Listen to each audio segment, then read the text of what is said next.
আমরা গুয়াহাটি থেকে শিলং যাচ্ছি। শিলং জায়গায় যাওয়ার পথে উমাং লেক অনেক সুন্দর, লেকটা অনেক সুন্দর। আমাদের সফর সঙ্গীরা আছেন।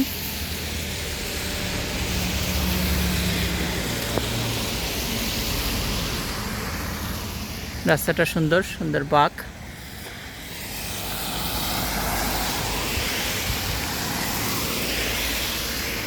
এখানে সব আটকানো, এখানে কোনো কিছুই করা যাবে না। সামনে ভোটিংয়ের ব্যবস্থা আছে, তো এখানে ভোটিং নিষেধ, কোনো তারপরে র্যাম্পিং কিছু করা যাবে না। এখানে সব মাছ ধরাও নিষেধ আছে, কিন্তু তারপর এখানে লুকিয়ে লুকিয়ে মাছ ধরতেছে। এই যে এখানে লোকেরা মাছ ধরতেছে এই লেকে।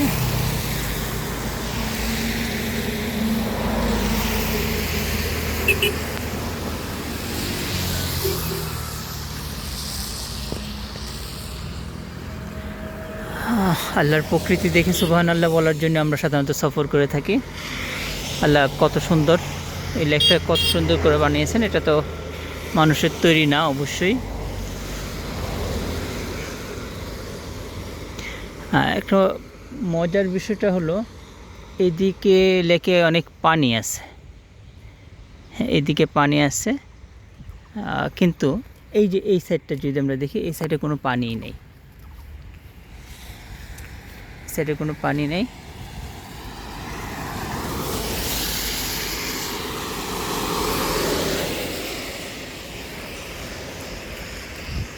আমরা যাচ্ছি এদিকে। এই যে এখানে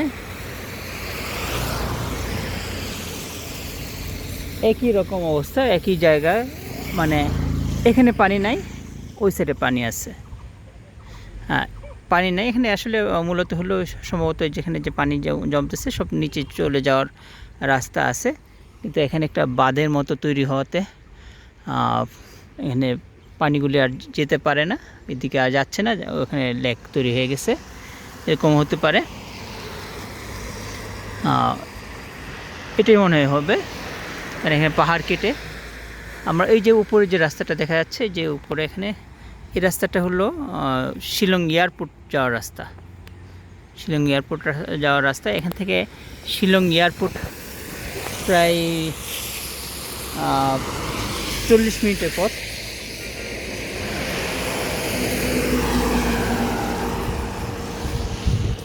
আমরা আবার এখানে চলে আসলাম। এই লেকের পুরা লেক ভিউটা আমরা দেখব।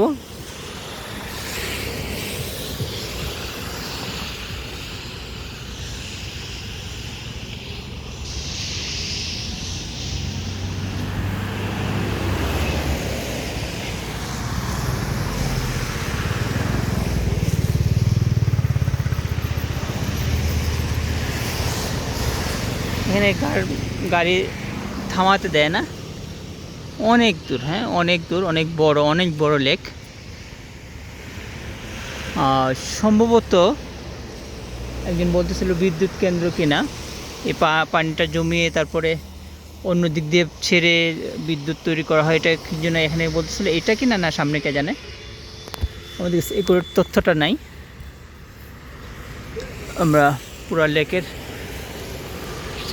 সাথে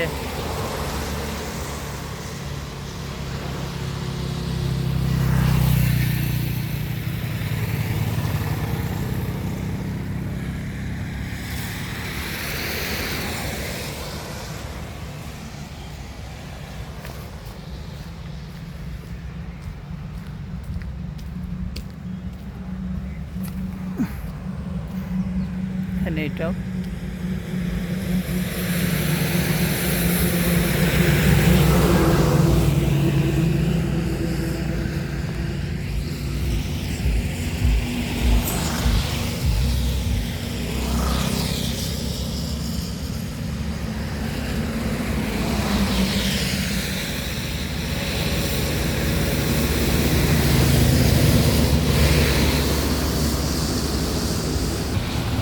গাড়ি যাচ্ছে।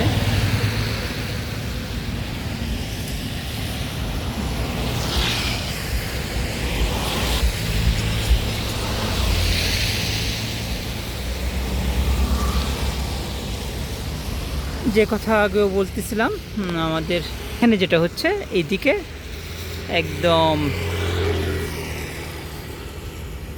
পানি নেই, আর ওই সাইডে অনেক অনেক পানি। আমরা দেখছিলাম উমাং লেক। তাহলে এখানে আমরা টানি, ইতি টানি।